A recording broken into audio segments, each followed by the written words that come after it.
आप सभी से अनुरोध है कि कृपया हमारे जो सब्सक्रिप्शन प्लान्स हैं, उनको अवश्य सब्सक्राइब करें क्योंकि हमने जॉइन बटन नहीं दिया हुआ है, उसके स्थान पे हमने सब्सक्रिप्शन प्लान्स दिए हुए हैं, जिसके लिंक आपको मिल जाएँगे नीचे हमारे डिस्क्रिप्शन में।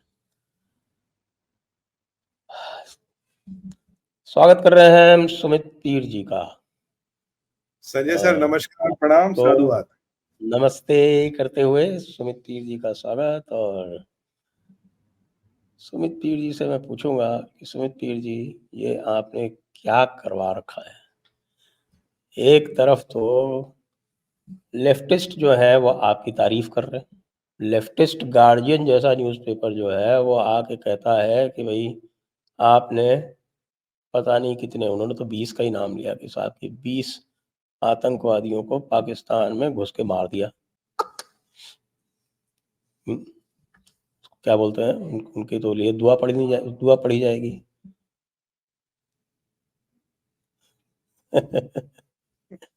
तो उनके लिए दुआ पढ़ते हुए आप ये बताएं कि एमईए मना कर रही है कि नहीं, हमने ऐसा कुछ नहीं। गार्जियन आपकी तारीफ कर रहा है, एमईए कह रही नहीं हमने ऐसा कुछ नहीं किया। और रक्षा मंत्री जी कह रहे हैं कि हम तो घुस के मारेंगे, जहां मिलेगा वहां मारेंगे, जिस देश में भी छुपा होगा वहां मारेंगे। तो साहब ये अननोन गनमैन क्या है, क्या नहीं है, कैसे हैं, मैं तो कंफ्यूज हो गया। संजय सर, सबसे पहले आपको साधुवाद और शो पे बुलाने के लिए आभार। भगवान श्री गणेश का नाम लेते हुए श्री गणेशा करते हैं। देखिए सर, जो भी दो देश का शत्रु हो उसका नाश नेस्त नाबूद होना स्वाभाविक सी बात है। हर राक्षस, हर असुर का, उस युग की बात करें, इस युग की बात करें, उनका अंत तो होता ही होता। अब कारण और कारक क्या हो जाए वो तो माया का चक्र है। वो महामाया जैसे चाहती वैसे कारण और कारक बनाती है। बाकी जीवन महारण का खेल तो महाकाल के हाथ में, जैसा वो चाहे, उनकी माया जैसा चाहे वैसे क्रियान्वित हो जाती है। अब आते हैं गार्डियन के विषय पे। गार्डियन ने बोला जी 20 लोग मारे गए हैं। और पहले मैं ये क्लियर कर दूं, जो अब तक नोन लोग गए करीब करीब 46 का नाम है हमारे पास, 46 लोग। 44 से 46 तक का। हाँ, और जो छोटे मोटे जिनका हिसाब किताब नहीं कर रखते हम, तो ये आंकड़ा करीब करीब 200 तक का बताया जाता। तो पहले गार्डियन तो यहाँ गलत है। तो हम उनको उनको ये फ्री में एडवाइस हम देते कि उनमें वो तो मानते ही नहीं ना, ये जैसे 600-700 तो इनके फौजी और पुलिस वाले ही मारे गए। हाँ, उनको वो तो हमारे, खैर उसमें हमारा मतलब ही नहीं। ये जो आतंकवादी की बात कर रहा हूं मैं, ये तो निपट गए। पहली बात देखिए, भारत ऐसा काम कोई करता नहीं। भारत को ऐसा काम करने की जरूरत नहीं। जो डॉक्टर जयशंकर साहब कह रहे हैं बिल्कुल सही कह रहे हैं। अब रक्षा मंत्री जी के लेटेस्ट है ना उसमें, क्योंकि इसमें एक बात कही गई, भाई लोगों ने एक बात कही, गार्जियन वालों ने, उन्होंने कहा कि भाई एक तो कह दिया कि पन्नू मारा गया, बाद में जब पता चला कि पन्नू मारा नहीं गया तो उन्होंने करेक्ट कर दिया, जिंदा है। दूसरी बात उन्होंने कहा कि जब से यूएस ने पन्नू वाला इशू टेकअप किया है, उस चीज को भी मेरे ख्याल से 6-7 महीने हो गए, तब से भारत ने किसी को मारना बंद कर दिया। अब मैं आपको बताता हूँ, 1 अप्रैल नूर Islam Nizami, Lashkar Taiba, killed by unknown men in Miran Shah, Khyber Pakhtunkhwa. फिर आपको बताएं, ये मार्च में आजम चीमा, अब चीमा का क्या कोई रिश्तेदार है, ये है कुछ पता नहीं उसको, पता नहीं, कुछ पता नहीं।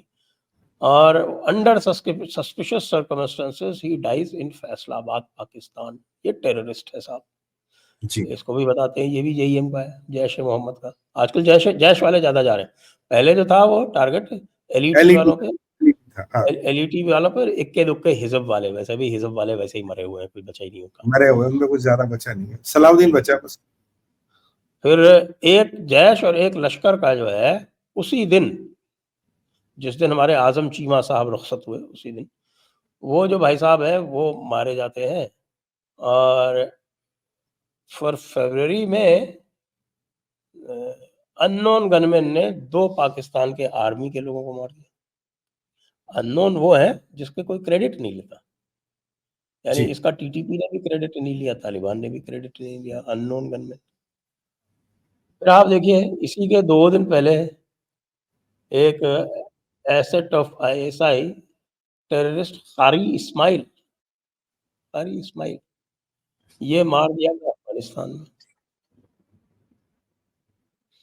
हो क्या रहा है? हो क्या रहा है? तो ताज देखिए मोहम्मद जी वो 29 जनवरी को मारे जाते हैं। अननोन गनमैन अगेन कराची, ताज बिल्कुल, मोहम्मद। बड़ी अच्छी फ़ोटो भी आई, अच्छी फोटो थी, अच्छी फ़ोटो बड़ा आई है। तो हट्टा-कट्टा था। फिर तो हाजी नूर साहब जो हैं, वो बक्का खेल एरिया बन्नू, खैबर पख्तूनख्वा, ये 17 जनवरी की बात है। फिर 9 जनवरी को 4 आईएसआई ऑपरेटिव्स इन्वॉल्व्ड इन एंटी इंडिया एक्टिविटीज़, उनको काला ज़मान खनवारा ऑफ काबुल, बताइए काबुल में ही मार दिया। अब उसके बाद जो है ये हमारा गार्डियन वाला कहता है कि साहब कुछ हुआ नहीं। टेररिस्ट कमांडर रहमान उस्मानी को मार दिया गया। ये है 4 जनवरी की बात। वो कहाँ मारा गया? इस्लामाबाद। फिर अब मैं और पीछे नहीं जाऊँगा, मैं 2024 में ही बिल्कुल, रहता हूँ। तो ये 2024 में ही मैंने आपको दर्जन भर तो सुना दिए। सर ये ये जो गार्डियन वालों ने होमवर्क ठीक नहीं किया है। इनको तो जो अगर तारीफ़ ही करनी थी मोदी जी की, तो नंबर पूरा तो बताते। भाई हाँ, कोई मतलब हाफ सेंचुरी तो होती। देखिए सर, ये तो जो आपने 12 एक पीस बताए, ये तो बड़े बड़े पीस है। जो छोटे मोटे जाते हैं उनका, जो उनकी तो खबर ही नहीं आती ना। जब बड़ा झटका लगता है उसकी खबर आती पहली बार। अब रक्षा मंत्री जी पे आते हैं। रक्षा मंत्री जी का तो वक्तव्य बिल्कुल क्लियर है भाई, जो भी कहीं भी तुम जाओगे, अगर तुम्हें लगता तुम यहाँ वारदात करके पाकिस्तान जाओगे, वहां तुम्हें ढूंढ लेंगे। टर्की जाओगे, कहीं भी जाओगे, हम तुम्हें ढूंढ लेंगे, हम तुम्हारा हिसाब किताब कर लेंगे, क्योंकि तुम देश का शत्रु हो, देश की सुरक्षा के लिए खतरा हो, वी विल सेटल यू। उनका मतलब बिल्कुल क्लियर था। अब वो ऑपरेशन कैसा भी हो सकता है। देखिए, बालाकोट हो, सर्जिकल स्ट्राइक हो, एक्स्ट्राडाइट करवाए, जैसे मर्जी करवाए। देखिए, विकल्प हमारे लिए सारे खुले खुले हैं जब राष्ट्रीय सुरक्षा की बात आती है। और भारत ने ये रक्षा मंत्री जी के माध्यम से बिल्कुल क्लियर कर दिया संजय सर, दुनिया में जाके कहीं भी छुपो, ये मत सोचो कि तुम्हारा जो नैनीहाल है पाकिस्तान, पाकिस्तान में जाके छुप जाओगे, ना तुम्हें आईएसआई बचा पाएगा, ना पाकिस्तान पुलिस बचा पाएगी, ना पाकिस्तान मिलिट्री बचा पाएगी। देखो, चीनियों को तो बचा नहीं पाए, वो रोज कितने चीनी लुढ़क गए। तो अपने आप को नहीं बचा पा रहे, तुम्हें क्या बचाएंगे? तो ये एक बिल्कुल क्लियर स्टांस था। बाकी हाँ, हम किसी को, जो गार्डियन में लिखा जी, हम वहां के जहादियों को हायर करते हैं, हम उन्हें पैसे देते, फिर कहते जा उसको मार दे। देखिए सर, ये जहादीवादी इतने सस्ते के, इन्हें कोई भी हायर कर ले क्या? जहाद क्या दुकान पे बिकता है? फिर ये बोल दे जहाद दुकान पे मिलता है, फिर प्राइस टैग लगाए। ऐसा कौन सा जहादी जो बिक जाए? हमें इनको हायर वायर करने की जरूरत नहीं। ये सब प्रभु की माया है। वैसे माया में प्रकरण बन जाते हैं, इनकी आपसी रंजिशें, इनकी आपसी समस्याएं, जो भी कुछ कारण कारक है, एक दूसरे को मार रहे हैं। देखिए, सब जहाद कर रहे हैं। अब जहाद की दुनिया में किसका जहाद किससे बड़ा, तो वही होगा ना कि लोअर जहादी को मार दो। अब आईएसआई के परिप्रेक्ष्य देखिए, ये सारे ओल्ड स्टॉक है, उनके लिए डेड स्टॉक है उनका। क्या करेंगे इन जहादियों का? काम तो आ नहीं रही है। कश्मीर में ये वारदात कर नहीं पाते, जम्मू में कुछ नहीं कर पाते, इंडिया में इतने साल से कोई बॉम्ब ब्लास्ट नहीं हुआ, कोई अटैक नहीं हुआ। अब इनको खिला खिला के बिरयानी काय को मोटा कर रहे, कह रहे यार 15 रुपए की गोली खर्च करो, काम खत्म हो जाएगा। अब बिरयानी खिलाना, सुरक्षा देना, पैसे देना, कपड़े लत्ते देना से अच्छा 15-20 रुपए की गोली का प्रयोग करो, काम खत्म। ये सब पाकिस्तान की साजिश है और इन गार्डियन वालों की साजिश है। हाँ, बट इतना जरूर है कि अगर आप भारत की सुरक्षा के साथ खिलवाड़ करोगे, तुम दुनिया के भाई किसी भी कोने में छुप लो, तुम्हारा हिसाब किताब एक ना एक दिन जरूरी होगा। अब कैसे होगा, क्या होगा, वो स्थितियों पर निर्भर करेगा। और अगर तुम्हें लगता है कि पाकिस्तान तुम्हारा सेफ है, वो नहीं है। और सर, ये वही प्रकरण है। देखिए, अगर आप थोड़ा हिस्ट्री में जाए, एक टाइम में ये कहा जाता था कि जी सीआईए ऐसे पॉलिटिकल किलिंग्स कराती है, फिर बाद में आया जी केजीबी कराती है, फिर बाद में आया जी मोसाड कराती है। देखिए, सबने अपने अपने टाइम पे, आज तक किसी ने एक्सेप्ट नहीं किया, सबने डिनाई किया, नहीं जी हम नहीं कराते। पर आप जानते हैं कि दुनिया की वास्तविकता क्या है। ठीक उसी तरह से देखिए, हम कोई किलिंग विलिंग किसी की नहीं करवाते, बट हाँ, ये मैसेज हमारा जरूर है रक्षा मंत्री जी द्वारा कि भारत का शत्रु कहीं भी सेफ नहीं है। अब तुम्हारे साथ क्या हो जाए, क्या घटना हो जाए, देखिए हमारे यहाँ तो ये कहते हैं ना हिंदुओं में, महामाया दंडित करती है। महामाया कौन सा चक्रव्यूह बनाए, क्या क्या प्रकरण चला है, तो महामाया ही जाने, हमें क्या पता। महाकाल की इच्छा और महामाया की माया के सामने हम तो नहीं आते बीच में। उनको जो करना होगा कर लेंगे। और हमारा पुण्य कर्म ही इतना अच्छा कि हमारे हमारे जितने भी दुश्मन होते हैं और जितने भी राक्षसी प्रवृत्ति के लोग होते हैं, उनका संहार आज नहीं तो कल, कभी न कभी, कैसे न कैसे हो ही जाता है। बाकी गार्डियन वालों में अगर आप देखें तो एक इसमें पाकिस्तानी, एक इसमें हिंदुस्तानी और एक इसमें कोई फिरंग राइटर है। पहले तो उन्होंने डाटा रिसर्च गलत किया, उन्हें डाटा नहीं पता क्या था, बोला भाई पन्नू जिंदा, फिर कहता मर गया, जिंदा हो गया, मैं भाई, फिर कहता है 20 का नंबर। अरे नंबर तो मैं बता रहा हूँ भाई, 46 तो नोन है, 200 का नंबर है, और ये नंबर दिन ब दिन बढ़ेगा क्योंकि भारत का शत्रु कहीं भी जीवित नहीं रह सकता। ये बात बिल्कुल क्लियर हो गई है रक्षा मंत्री जी द्वारा। हाँ, बाकी हम करा रहे, किसी को पैसे दे रहे, किसी की पाकिस्तान का कोई, हमें कोई कराने की जरूरत नहीं। जहादियों में आपस में इतनी दुश्मनी है, इनमें वो पावर लैडर की स्ट्रगल है, कौन ऊपर चढ़ेगा, इनमें स्ट्रगल है तंजीम कौन चलाएगा, हूरे किसे मिलेंगी। वैसे भी जो जितनी जल्दी मरेगा उतनी जल्दी जन्नत जाएगा, जितनी जल्दी जन्नत जाएगा उतनी जल्दी हूरे मिलेगी, जितनी जल्दी हूरे मिलेगी उतनी जल्दी ऐश करेगा। तो यहाँ इस धरती पे तो वैसे कुछ नहीं रखा, तो जन्नत में इसमें इसमें गड़बड़ है ना, देखिए इसमें गड़बड़ है। वो ये तो है कि वो जन्नत चले जाएंगे, लेकिन हूरों की सप्लाई के बारे में क्लैरिटी नहीं है। इसमें एक जो है हमारे मौलाना साहब ने फरमाया है कि वो हूरों की सप्लाई तो आखिरत के बाद ही शुरू होगी। तो इसीलिए अभी जल्दी में रहते हैं कि भाई जल्दी से क़यामत जो है वो जब तक नहीं आएगी, तब तक जन्नत का जो ऑपरेशन है वो नहीं शुरू होगा। तो अभी आप वहां क्या वहाँ कर रहे रह हैं? सकते हैं, आप वहाँ रह सकते मतलब हैं। खाली खाली खाली, हाँ, सूखा मतलब सूखा। ये हाँ, सूखा-सूखा आप वहाँ खाली जाके रह सकते हैं। लेकिन जो उसका जो सॉफ्टवेयर है, वो नहीं हाँ, चलने वाला। उसका अच्छा, सॉफ्टवेयर तो जब यहाँ पर आखिरत आ जाएगी या क़यामत हो जाएगी, सबको अपनी-अपनी जगह अलॉट कर दी जाएगी, तब शुरू तब होगा। शुरू। पर सर आखिरत तो आने के लिए इसलिए ये यहूदियों जो का जल्दी में रहते हैं ना कि हम जल्दी चले जाएँ, वो इसलिए रहते हैं कि फायदा भाई नहीं है। एडवांस बुकिंग करा लो, वहाँ जाके बैठ जाओ। वहां जाइए, बैठ लाइन में लग जाओ, आपका बाकी नंबर जो आएगा। जो कह रहे हैं ना, वो सारा जो ऑपरेशन है कि साहब वहाँ पे में शहद की नहरें, दूध की नहरें और पता नहीं क्या-क्या, वो अंगूर और बागान और खजूर और दुनिया भर के साहब जो फल और मेवे और हूरें, ये जो सारी चीज़ें हैं ना, ये अभी स्टोर में पैक्ड है। अच्छा, कोल्ड स्टोरेज में अभी, कोल्ड हाँ, हाँ, स्टोरेज में रखा है। अभी अभी नहीं, ये तो कह रहे हैं कि साहब तो जब अल्लाह ताला फिक्स कर देंगे बाकी सबको, और ये जो है ये ज़मीन ये ख़त्म हो जाएगी, ये टूट-फूट मतलब सब ख़त्म हो जाएगा, उसके बाद ही शुरू होगा जन्नत का कारोबार। तब तक ये थोड़ी है कि तुम पहले आ गए तो तुमको अभी से हम शुरू कर दें, ऐसा थोड़ी होता है। आपने एडवांस बुकिंग करा लिया आपने, भई मूवी की एडवांस बुकिंग करा लिया आपने, ठीक है ना? तो जी, अब आप जाके वहाँ बैठ जाइए सिनेमा हॉल के बाहर, तो मूवी थोड़ी शुरू हो जाएगी, वो तो अपने टाइम से ही शुरू होगी।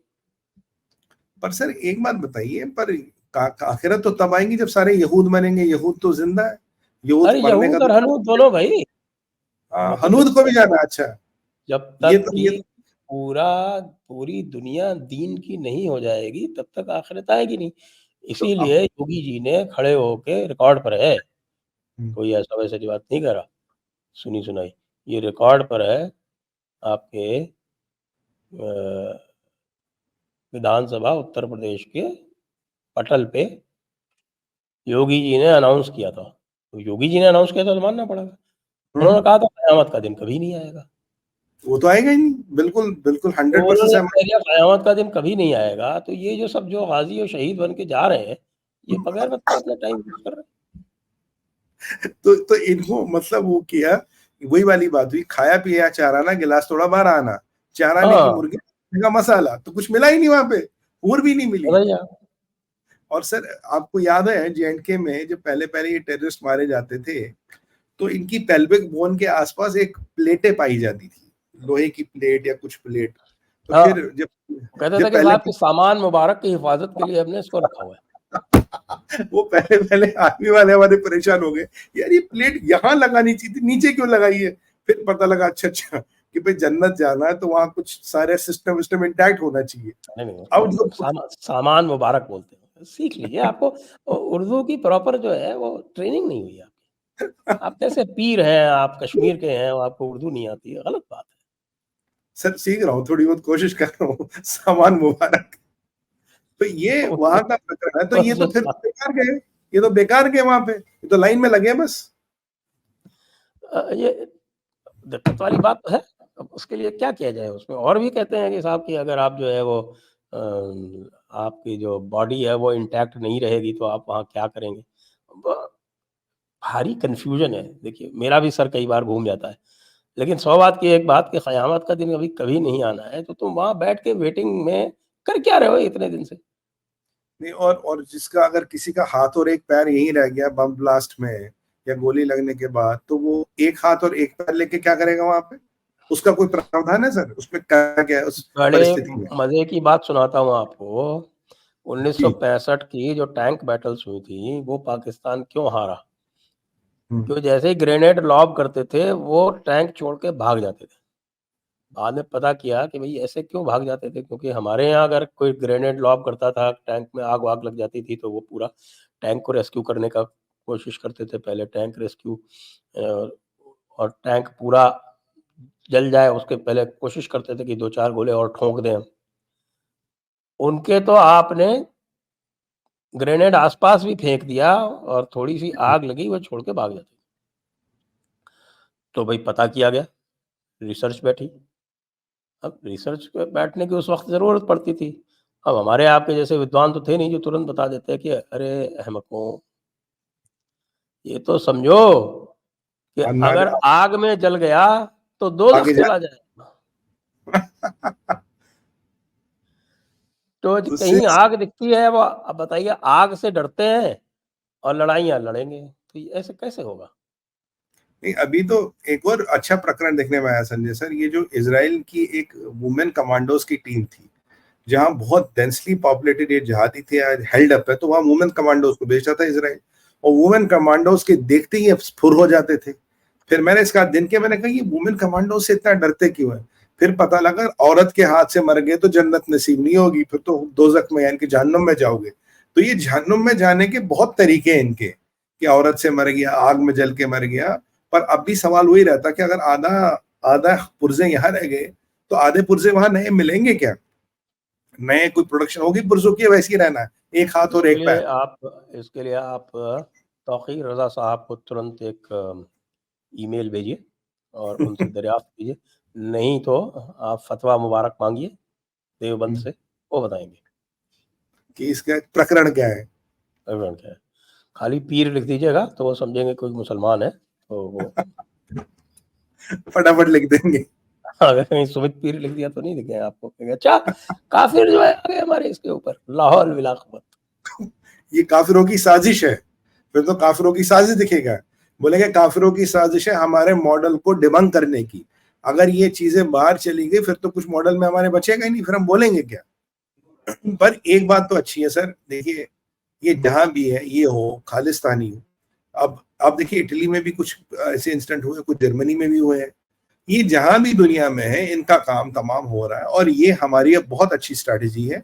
और ऑफ कोर्स मतलब हम ऑफिशियली तो कुछ नहीं करते और ना हमने कभी कभी कुछ किया है। हम तो बहुत शांति प्रिय देश है, गांधी का देश है, अहिंसावादी देश है, हम तो हिंसा नाम की चीज को जानते ही नहीं। पर हाँ, हम श्री कृष्ण का भी देश है। अगर शिशुपाल की भी 100 गलतियां कर जाता तो 101 गलती पे क्या होता वो इतिहास में लिखा है। तो माँ दुर्गा का भी देश है, चंडी का भी देश है। तो यहाँ राक्षसों और असुरों का तो हिसाब किताब होगा। और सबसे अच्छी बात है, आप ज्योग्राफिकल लिमिटेशन नहीं है, आप कहीं भी हो आपका हिसाब किताब होगा। ये मैसेज बिल्कुल क्लियर है। और ये जो आप देख रहे हैं ना कि अभी ये जो गार्डियन ने छापा, कि ये हमारे इलेक्शन के टाइम में इसलिए छापा गया क्योंकि मोदी जी की सरकार को बदनाम किया जाए। अगर आप टूल किट की भी बात करें, टूल किट भी आई थी कि भाई किसी ना किसी तरीके से ये दिखा दो इलेक्शन फेयर नहीं है। अब यूनाइटेड नेशंस बात कर रहा है इलेक्शन पे, यूएस बात कर रहा है, पीछे केजरीवाल पे जर्मनी बात कर रही है।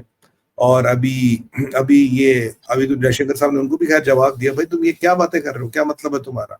और ऐसी चीजें दिखा के एक फैसिस्ट रेजिम को दर्शाने की कोशिश की जा रही है। जी मोदी जी के अंडर लोग को जाके उनकी धरती पे मारा जा रहा है। पर ये गार्डियन कभी ये नहीं लिखता कि कितने जहादी संगठन पाकिस्तान में चल रहे हैं। ये गार्डियन कभी ये नहीं लिखता कि इमरान खान ने खुद कहा था ऐसे 40 से 50,000 जहादी खुले घूमते हैं। ये गार्डियन कभी नहीं लिखता दुनिया में कभी भी अटैक हो कुछ भी उसके तार पाकिस्तान से जुड़ते हैं। ये गार्डियन ये नहीं लिखता कि दुनिया का 94% भिखारी पाकिस्तानी है। ये गार्डियन ये नहीं लिखता कि हर टेररिस्ट ऑर्गेनाइजेशन का ब्रांच या उसका एपिसेंटर पाकिस्तान है। ये गार्डियन ये नहीं लिखता कि Pakistan is the epicentre of jihad, Pakistan is in the business of jihad, Pakistani army सबसे बड़ा जिहादी संगठन है। ये वो नहीं लिखता। ये वो नहीं लिखेगा हिंदुस्तान ने ये कर दिया, रॉ ने ये कर दिया, रॉ ने ये कर दिया। मेरा ये माना पर्सनल लेवल पे, एज अ कंट्री हमारे पास हर विकल्प खुला था, है और रहेगा। अब 140 करोड़ लोगों की सुरक्षा करनी है, जो उसके लिए उचित होगा वो करना पड़ेगा, क्योंकि भाई कुछ मुट्ठी भर लोग 140 करोड़ लोगों की सुरक्षा को हिला तो नहीं सकते ना, हम अपनी सुरक्षा उनके हाथ में तो नहीं दे सकते। अब हमें जो भी करना होगा, जहां भी करना होगा, जैसे भी करना होगा, ठीक लगेगा। हाँ, पर ये रॉ वॉ पे ये सारे आरोप लगाने तो बहुत गलत बात है। रॉ तो रिसर्च और एनालिसिस करती है, कोई इन्फॉर्मेशन आ गई, उसका रिसर्च किया, एनालिसिस किया, फिर हाँ, उसको डेस्क जॉब है, डेस्क जॉब है। ये रिसर्च और एनालिसिस विंग। हाँ, हम तो बिल्कुल। ऐसी चीजें जानते भी नहीं। हाय हाँ, प्रभु राम राम राम राम, ऐसी चीजें हम करते नहीं। हाँ, हम जाके पाकिस्तानियों को सीधा ठोकते, कत्ल की बात आप रॉ का ऑफिशियल नाम पता है? Research and analysis wing. Research and analysis wing of the cabinet secretariat. हाँ बिल्कुल, रिसर्च वाले लोग हैं सर, वो रिसर्च क्या, वाले लोग हैं ये। हम मैं जब फील्ड में था बॉर्डर पे, तो वहाँ पर जो इंटेलिजेंस की कोऑर्डिनेशन मीटिंग जो है वहाँ पे डिस्ट्रिक्ट मजिस्ट्रेट को करनी पड़ती, जी क्योंकि आपस में लड़ते रहते थे सारे के सारे। तो वो जब पहली मीटिंग हुई तो उसमें आया कैबिनेट सेक्रेटेरिएट। यार ये कैबिनेट सेक्रेटेरिएट कौन है? मैं अलग से उसको रोका, पूछा ये कैबिनेट सेक्रेटेरिएट का क्या मतलब? ये सब वो हम रॉ वाले हैं, यही लिखा जाता है। अच्छा।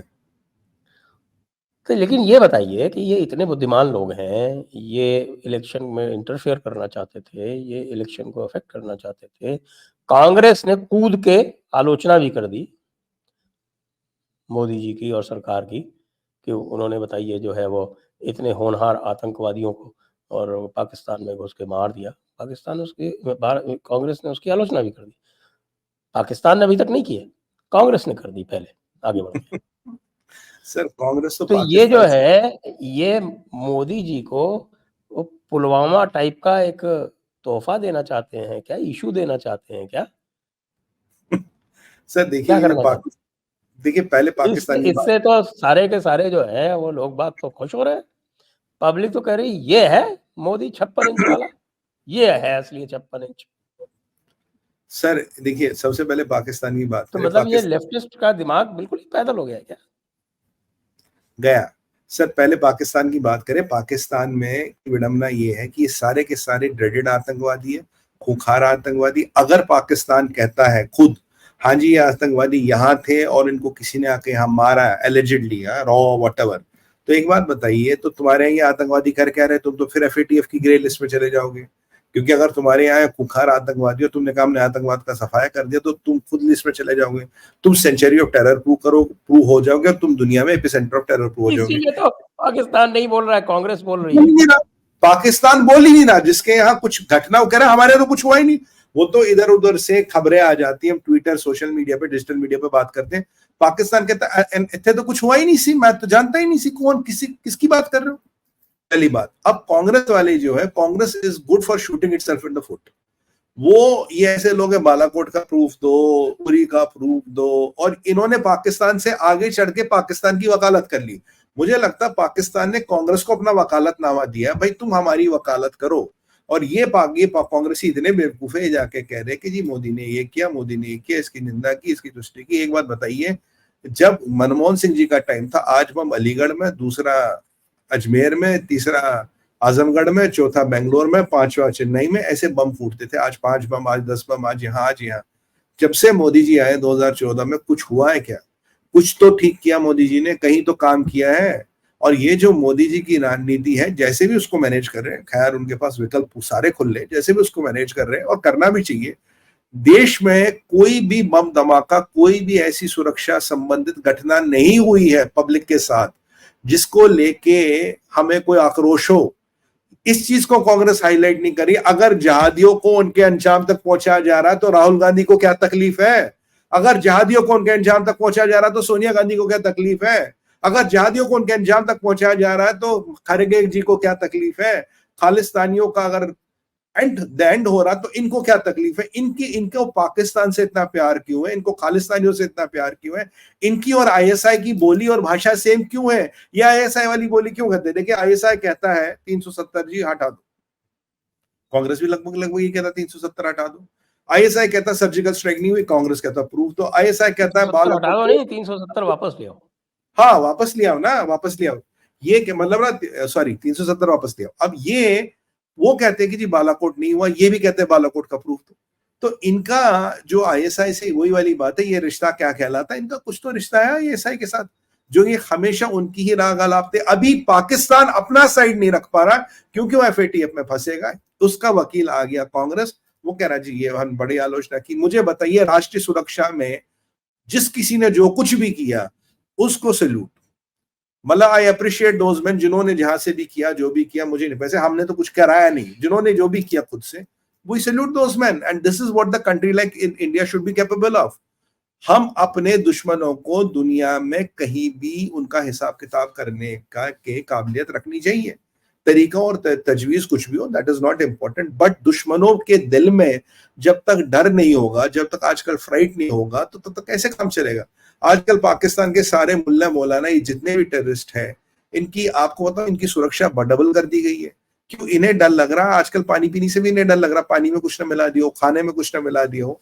अगर ये लोग खुलेआम टेररिस्ट कैंप चलाते, अगर ये लोग खुलेआम हमारे लोगों को मारते, अगर इन्होंने हमारे 42,000 लोग ऑफिशियली मारे J&K में, अगर वहां कुछ लोग मर भी जाते तो दुनिया में इतना गूल हंगामा क्यों है कि हमारे 42,000 लोग मरे तो उनकी जान की कीमत नहीं है, तुम्हारे 40 लोग मरे तो उनकी जान की कीमत, और गार्डियन पे जाके रोएगा, और अमेरिका जाके रोएगा, और यूनाइटेड नेशंस पे जाके रोगे।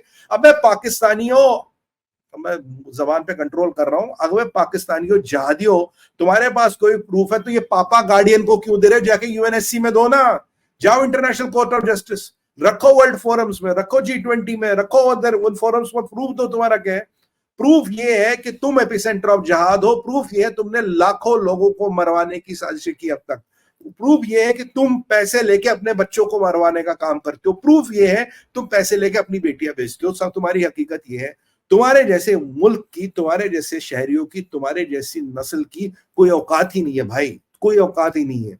अब कितने कुत्ते बिल्ली दुनिया में मरते, with due respect to animals, it is not counted. वैसे ही तुम हो, तुम्हारे कितने कहां कौन मारे, मतलब 10,000 तो जहादी संगठन है तुम्हारे यहाँ, हर कोई जहाद कर रहा। अब किस जहादी ने किसको मारा, कब मारा यार, हमने ठेका ले रखा क्या तुम्हारा? तुम्हारे बच्चे हम पालेंगे, जहादी मरेंगे हम हिसाब देंगे, जहाद तुम करोगे। वाह भाई, आग लगने से तुम डरोगे, रॉकेट से रॉकेट चलाने तुम निकलोगे, जन्नत तुम्हें जाना, हूर तुम्हें नहीं मिलनी, अरेंजमेंट हमें करना है। अजीब अजीब मजाक लगा रखा है यार, ये क्या है, ये क्या बकवास कर रखी है। और पाकिस्तानियों तुम समझो, तुम आज भी बर्बाद, कल भी बर्बाद, परसों भी बर्बाद। और आज मुझे संजय सर ने एक नया चीज समझाई है कि जन्नत में भी वेट लिस्ट है, जन्नत में भी कुछ मिल नहीं रहा, वहां भी हवाई कर रहे हो, हवा, सामान मुबारक का कहीं यूज नहीं होता। जन्नत तो ठीक है, वो वहाँ के जो वेटिंग रूम है उसमें बैठा दिए गए, वहाँ बैठे रहो, और जब चालू होगा, जब चालू होंगे बाग बगीचे और नहरें, तब एंट्री दी जाएगी। अभी तो ओवरक्राउडेड हो गया सर वेटिंग रूम, बाकी लोगों से लाइन में आपको पहले लगा दिया गया है। लेकिन एक बात और भी देखने वाली है कि बहुत सारे लोग, जब हम कहते थे ना कि ये 4 टुकड़े 5 टुकड़े में टूट जाएगा, तब वो कहते थे कि नहीं ये नहीं होगा। आज वो भी अभी बिल्कुल दबी जुबान से वो भी वही बात करने लगते हैं। देखिए आप, ईरान से शुरू हो गया फ्रंट, अफगानिस्तान से तो बहुत लंबा चल ही रहा है, और बाकी चीन से भी कोई शांति नहीं है, आप जानते हैं। और इनके लोग जो है जब पकड़े जाते हैं वहाँ पर, सोमाली पायरेट्स जो हैं जब इनको पकड़ते हैं तो इंडिया वालों की गुहार लगाते हैं कि भाई तुम बचा लो। तो आखिरकार है क्या? और जो इनके यूट्यूबर्स हैं वो कह रहे हैं हाय रे रा, हाय अल्लाह, इन्होंने तो आकाश प्राइम भी लॉन्च कर दी, हाय अल्लाह इन्होंने तो मर्व भी लॉन्च कर दिया, हाय अल्लाह हम कहाँ रह गए। अरे तुम कहाँ रह गए? तुम्हारा जो मकसद है वो जन्नत है, तो तुम के लिए जो कर सकते हो वो करो। नहीं, हमारा जो उद्देश्य है वो प्रगति है, विकास है, तो हम प्रगति और विकास करेंगे, सीधी सी बात है। सर वैसे भी ये जितना भी आपने मिसाइल सिस्टम्स का नाम लिया, MIRV का नाम लिया, ये तो सब जन्नत में एक्सप्रेस डिलीवरी का सामान है ना। अगर जब ये यूज होगा किसी के खिलाफ, वो जन्नत ही तो जाएगा। काफिरों की मिसाइल से मरोगे तो सीधा जन्नत जाओगे, पर जन्नत में अभी संजय सर ने बड़ी विचित्र घटना बोली, वहां वेटिंग रूम है, पता नहीं उन वेटिंग रूमों में एसी है, लाइन है, कुर्सी है, टेबल है, हाथ पैर टूटे फूटे वालों का कुछ इलाज है नहीं है, तो वहां तो कई सालों से, दशकों से लोग वेटिंग में है। ये मतलब, और 1400 साल से वेटिंग में है। वही तो कह रहा हूं, दशकों से वेटिंग में। और अब तो कई तरह के लोग वेटिंग है, अफ्रीकन वेटिंग में, बोको हराम वाले, ये हमास वाले, हिजबुल्लाह वाले, इस्लामिक जिहाद वाले, अल सलाली वाले, होती, ये तो कई सारे लोग वेटिंग में, कई नेशनलिटियों के ये लोग, और ये अफगानी, पाकिस्तानी, सीरियन, सूडानी, ये तो कई सारे लोग वेटिंग में है। तो यहाँ कुछ रेशल डिस्क्रिमिनेशन तो नहीं होगी बाद में कि भाई किसको आगे जन्नत में प्रेफरेंस दे, किसको ना मिले।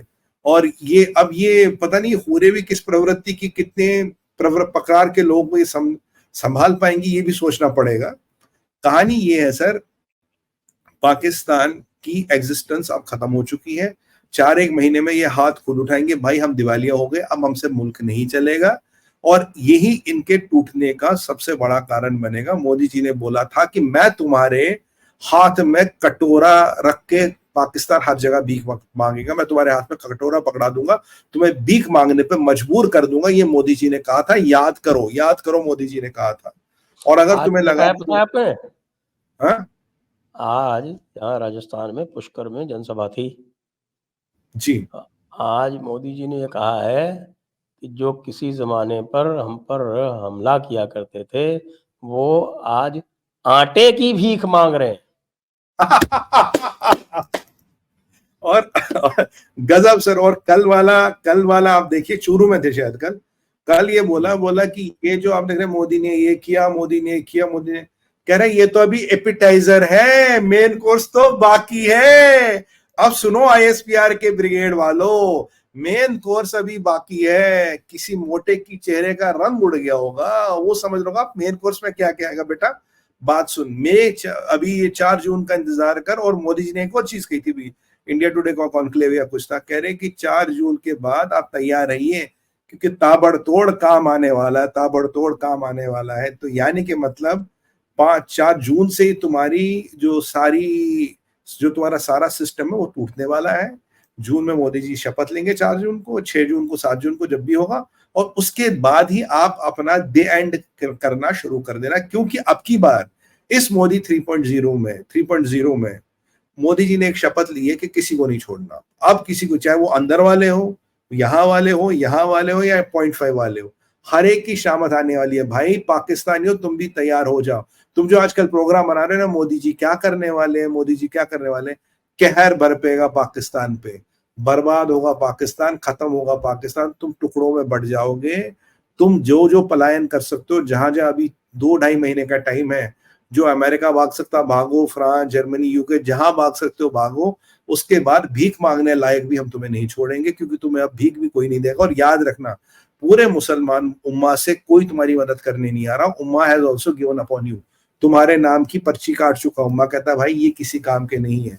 और एक और बात बताओ, इजराइलियों को तुम वेपन बेचोगे, ये एटम बॉम्ब पे दुनिया भर में पैसा लोगे। अभी ये जो गाजा में हो रहा, क्या कर लिया तुम्हारी आर्मी ने? गया तुम्हारा आसिम मुनीर गाजा लड़ने, क्यों नहीं लड़ रहे तुम? क्यों डर रहे हो यहूदियों से?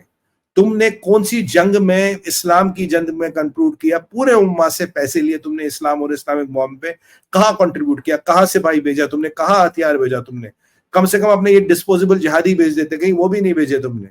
और गाजा की टल्लों में कौन पाए गए? चीनी। तुम्हारे जिहादी तो वहां भी नहीं पाए गए। कहने की बात यह है, तुम्हारा जो फसाड है खत्म हो चुका है। तुम एज अ कॉन्सेप्ट फेल हो चुके हो। तुम as a nation, as a civilisation खत्म हो चुके हो। अब देहांत की शुरुआत है। मैं तुम्हें 4 महीने का टाइम देता हूँ भाई, आज से 4 महीने पकड़ लो। 4 महीने में ये जितना मोटा, पतला, लंबा, नाटा, घंजा, फ्रेंच कट, ये जितने भी है, पतली गली निकल लो बेटा। 4 महीने तुम्हारे पास। 4 महीने बाद ना जहाज चलेगा, तैर के निकलना पड़ेगा पाकिस्तान से, तैर के। और मोटा तो इतना तैर भी नहीं पाएगा बेचारा, तैर के निकलना पड़ेगा। इसीलिए कह रहा हूं अभी कट लो, कुछ नहीं बचेगा तुम्हारे पाकिस्तान में।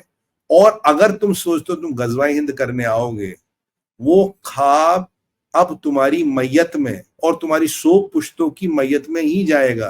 कोई गजवाए हिंद नहीं होगा। We are a time tested nuclear tried. यहाँ कोई बाहर से नहीं आ सकता। ये चीज अपने दिमाग में डाल दो पाकिस्तानियों, तुम्हारा भाई कुछ नहीं होगा। तुम अपने आगे का रास्ता ढूंढो। और जिस हिसाब से तुम्हारी आबादी बढ़ रही है, जिस हिसाब से तुम्हारे रिसोर्सेज घट रहे हैं, तुम रवांडा से आगे जाओगे, एक टाइम होगा हम होंगे नहीं होंगे, पाकिस्तान अगर तब तक होप बचेगा will be seen poorer than Rwanda. ये तुम्हारी हालत होने वाली है।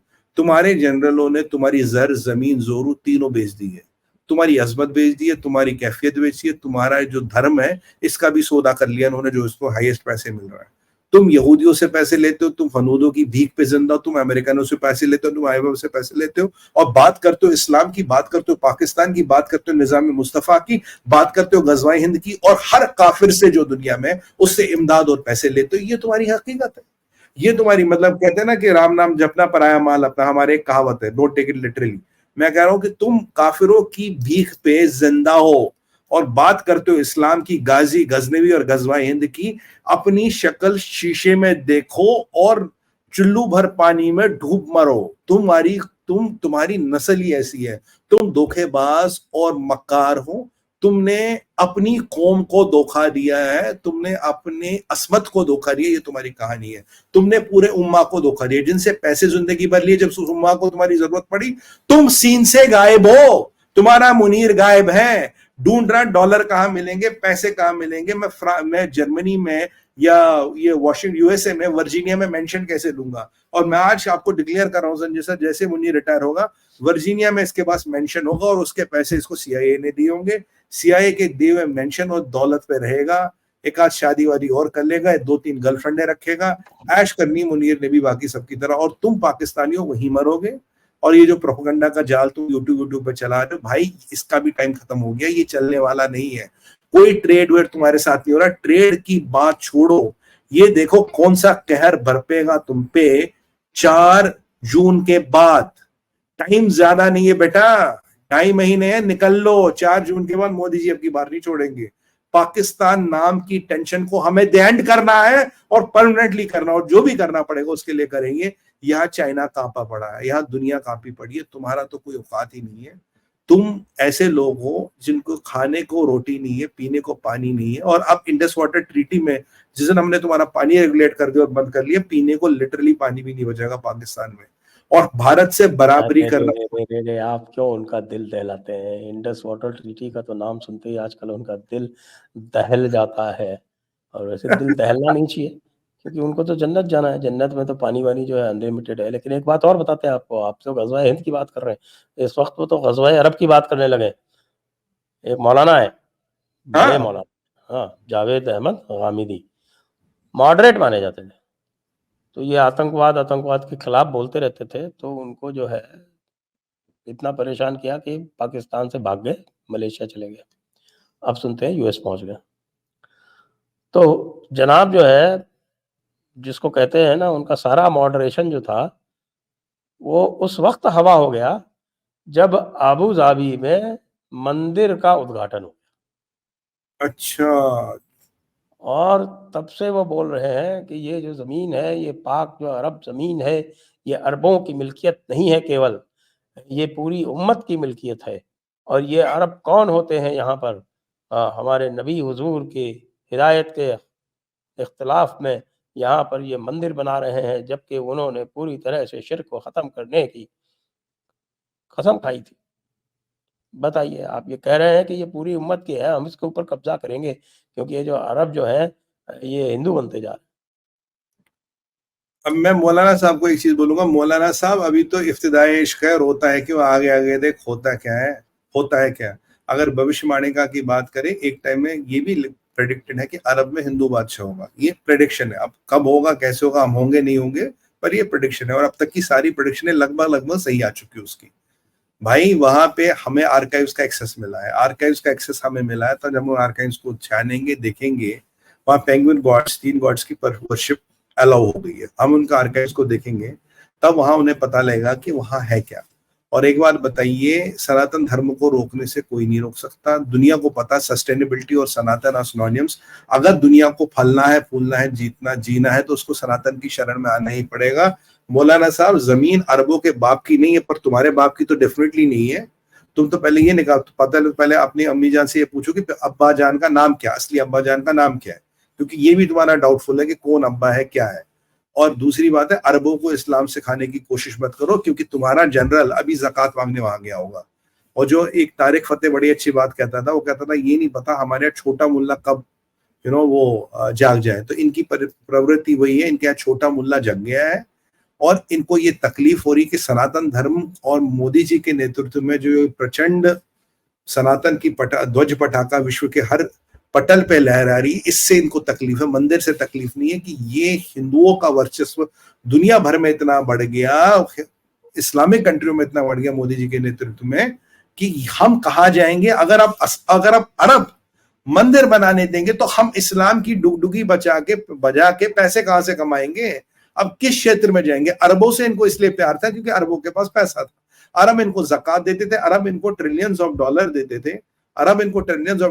थे, उन ट्रिलियंस ऑफ डॉलर से इनका काम चलता था। और अब ये जो पैसा बंद हो रहा है, जो ज़कात बंद हो रही है, इसलिए इनको तकलीफ हो रही है कि भाई अगर ये ज़कात बंद होगी तो कहाँ जाएंगे? और अगर ये बताइए, अगर ये और किसी इस्लामिक कंट्री में ये मंदिर बनता तो तब तकलीफ क्यों नहीं होती? और तुम कहते हो ये जमीन तुम्हारी, तुमने इस जमीन के लिए किया क्या है? तुमने इस जमीन में वर्कर भेजे और तुमने इस जमीन में भिखारी भेजे। तुम सबसे बड़े कंट्रीब्यूटर टू द उम्मा हो कि तुम 93% भिखारी पाकिस्तानी है। और जब सबसे ज्यादा क्रिमिनल अगर इन मिडिल ईस्टर्न कंट्रियों में किसी नेशनैलिटी का बंद है जेल में तो वो पाकिस्तानी है। तो क्रिमिनल और भिखारी तुमने भेजे हैं। अब मैं एक और चीज बोलना चाहता था पर नहीं बोलूंगा क्योंकि सभ्यता की बात है। तो भाई तुम अपनी औकात में रहो मौलाना साहब, तुम्हारी औकात नहीं है। और दूसरी बात है, पहले तुम ये बताओ ना, तुम अरबी हो, तुम हिंदुस्तानी हो, तुम अजनी हो। तुम तो अपने आप को अजनी कहते हो, ना तुम अरबी हो ना तुम हिंदुस्तानी हो, तुम तो बीच के हो ना। अजमी उल्टा है। अजमी जो है, अरब जो है वो इनको अजमी बोलते हैं। ये तो बीच के is a term of contempt. Correct. तो तुम तो अजनी हो भाई, तुम अजनी हो के क्या बकवास कर रहे हो यार? तुम ऐसे लोग हो जो अपनी जमीन के नहीं हुए, अपनी डीएनए से तुमने गद्दारी कर ली, अब तुम अरबों के मामा बनने फिर रहे हो। यार शर्म करो यार, तुम मौलाना साहब शर्म करो। कहीं वहां दुकान खोलो, नाइजीरिया में भी बड़ा अच्छा मार्केट है वहां जाओ, इथोपिया में मार्केट है वहां जाओ, सोमालिया में बड़ा अच्छा मार्केट है वहां जाओ, देखो वहां अपनी डुगडुगी बजाओ, लोगों को बेवकूफ बनाओ। अब दुनिया भर में कोई तुम्हारे डुगडुगी बजा के बेचने वाला, बजा के जो बेवकूफ बनाते वो नहीं होगा। ये जो तुम इस्लाम का चूरन बेच बेच के अब तक तुम अपनी दुकानें चलाते, ये नहीं होगा। ज़कात आनी मौलाना साहब बंद हो गई है, कोई ज़कात नहीं दे रहा। जिसकी औकात थी उसने बंद कर दी है, और जिनकी औकात नहीं है वहां तुम अपना ट्राई मार लो, पर वो तुम्हें पैसे कहीं से नहीं मिलेंगे। और पैसे नहीं मिलेंगे तो तुम्हें पता ही है तुम्हारा क्या होगा और आने वाले समय क्या होगा। आने वाला समय है डेवलपमेंट का, आने वाला समय है सस्टेनेबिलिटी का, और उसके लीडर हम हैं, विश्व गुरु हम बनेंगे। हम दुनिया को बताएंगे ये चीजें कैसे होगी, आप नहीं बताओगे। आपका टाइम, आपका एरा, आपकी फिलॉसफी फेल हो चुकी है। You as a time era and philosophy failed. अगर आप में दमखम होता तो 1400 साल से आज अभी आप विश्व में कहीं के कहीं होते, आप वहां है नहीं। अगर आप देखिए टेक्नोलॉजी की बात करें, मार्केट की बात करें, इकोनॉमी की बात करें, डेवलपमेंट की बात करें, डॉलर की बात करें, करेंसी की बात करें, गोल्ड की करें, फॉरेन एक्सचेंज की बात करें, ये सारा काफिरों के पास है मौलाना साहब। आंख खोलो, सारा काफिरों के पास है, उम्मा के पास कुछ नहीं है। दुनिया का सबसे बड़ा रिजर्व कहाँ है? सबसे ज्यादा सोना कहाँ है? सबसे ज्यादा मेडिसिन कहाँ बनती है? सबसे ज्यादा दवाइयां, सबसे ज्यादा आईटी, सबसे ज्यादा इंडस्ट्री, सबसे ज्यादा आउटपुट, सबसे ज्यादा आर&डी, सबसे ज्यादा रिसर्च, सबसे ज्यादा प्रोडक्टिव ह्यूमन कैपिटल, सबसे ज्यादा बड़ा मार्केट, सबसे बड़े स्टॉक एक्सचेंज कहाँ है मौलाना साहब? सब काफिरों के पास है, तुम्हारे पास कुछ भी नहीं है। तुम सोचो कि घर वापसी कब करोगे, तुम्हारे लिए यही बेहतर रहेगा मौलाना साहब। इन चक्रों में ना पड़ो, अरबों को इस्लाम सिखाने की हमाकत मत करना, क्योंकि वहां मैंने सुना है वहां कुछ चॉप स्क्वायर भी होता है, बड़ा खतरनाक होता है वो चॉप स्क्वायर। पता लगा, लाल टोपी से पूछो ना। लाल टोपी तो जाता ही नहीं सर अरब, वो जाता ही नहीं सऊदी, उसको वहीं रख लेंगे। नहीं, एक बार जब गया था तब क्या हुआ था उसके साथ? क्या स्ट्रिप चेकिंग की थी उसकी? अरे उसको बंद कर दिया था, कोड़े पड़े थे उसके। पता नहीं आपको ये? मुझे नहीं पता था। मुझे छोड़ा क्यों उसको? छोड़ना ही नहीं चाहिए था उसको। अब छोड़ दे के लिए कहते हैं कि साहब की पूरी पाकिस्तान आर्मी लग गई उसको छुड़वाने में। ये तो मैं तो सोच रहा था चॉप स्क्वायर ले जाएंगे उसको, अब की बार उसका नंबर। कोड़े लगे उसके, हमने कई बार पूछा, लोगों का कहना है कि साहब 100 कोड़े लगे उसके। आए कम लगे सर। वैसे भी जिसका एग्जीक्यूशन होता है ना हर बार, तो उनमें से एक आध पाकिस्तानी तो होता ही होता है। तो अब की बार इसका नंबर लगा देते लाल टोपी का, ये टेंशन भी खत्म हो जाती।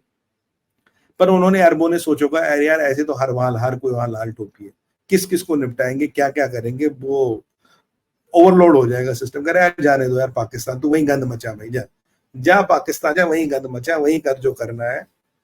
और ये मुल्ले मौलाना sir, they are not coming out of their illusion, ये अभी हाइबरनेशन में है, इनको इल्यूजन्स हो रहे हैं, इनको वो मिराजेस दिख रहे हैं, they are not seeing the reality. Reality ये है कि time has gone by, time has gone by, it is a question of survival for you now. Dominance का टाइम निकल गया, maximum what you can do is survive for few more years, forget dominance, dominance is not going to happen, और तुम्हारे तरीकों से तो भाई बिल्कुल नहीं होगा, सर्वाइवल हो जाए, यही बहुत बड़ी बात है। यही अब मेरी आपसे सलाह है, सर्वाइवल का सोचो मौलाना साहब। अगली रोटियां कहाँ से आएगी, क्योंकि ज़कात नहीं आ रही है, खैरात नहीं आ रही है, और डॉलर भी नहीं आ रहे कहीं से। अगर ये 3 चीज बंद होगी तो आपकी दुकान कहाँ से चलेगी, ये सोचो। जी, बहुत खूब, आपने बहुत नेक सलाह दी है, उम्दा सलाह दी है हमारे हमसायाओं को, हमसाया मुल्क को। अब उनके जो है वैसे तो दिमाग में ज़्यादा कुछ जाता नहीं है, क्योंकि दिमाग में जो है उन्होंने बहुत सारी और चीज़ें भर रखी हैं।